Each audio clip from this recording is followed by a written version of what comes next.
अहाँ सब गोटे के हम लक्ष्मी चौधरी गोर लागे छी। आई हम एकटा बहुत ही सुंदर माँ भगवती के गीत गावा जा रहल छी।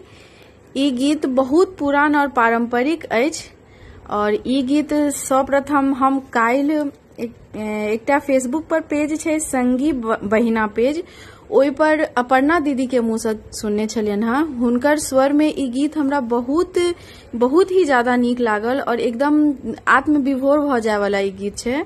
तो हमरा बहुत इच्छा है जे ई गीत हम गाबी और अपना स्वर में हम दीदी के सुनाबी और दीदी से हमरा बहुत बहुत आशीष चाहिए। गीत नीक लागत ते गीत के अधिक से अधिक शेयर करब।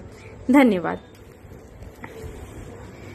महिमाया गमया पारे आनंदी माता, महिमाया गम अपारे आनंदी माता, तोहे देवी काली तोहे त्रिपुर सुंदरी, तोहे देवी काली तोहे त्रिपुर सुंदरी, ज्योति जराए दिन राती आनंदी माता, ज्योति जराए दिन राती आनंदी माता, कथी केरा आसन माँ कथी के सिंहासन, कथी केरा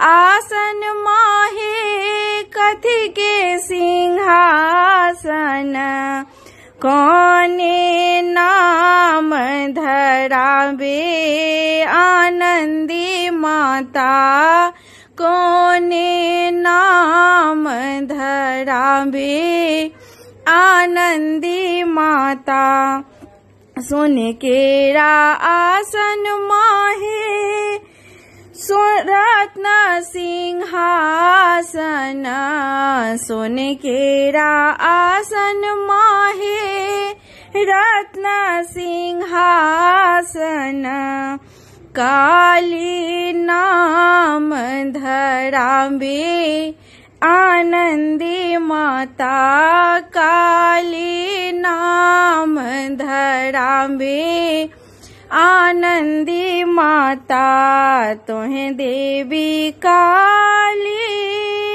तोहे त्रिपुर सुंदरी, तोहे देवी काली तोहे त्रिपुरी सुंदरी, ज्योति जराय दिन राती आनंदी माता, ज्योति जराय दिन राती आनंदी माता, जय गीत गावे माहे पुत्र फल पावे, जय गीत गावे माहे पुत्र फल पावे, दिन दिन बढ़ै अहि वाते आनंदी माता, दिन दिन बढ़ै अहि वाती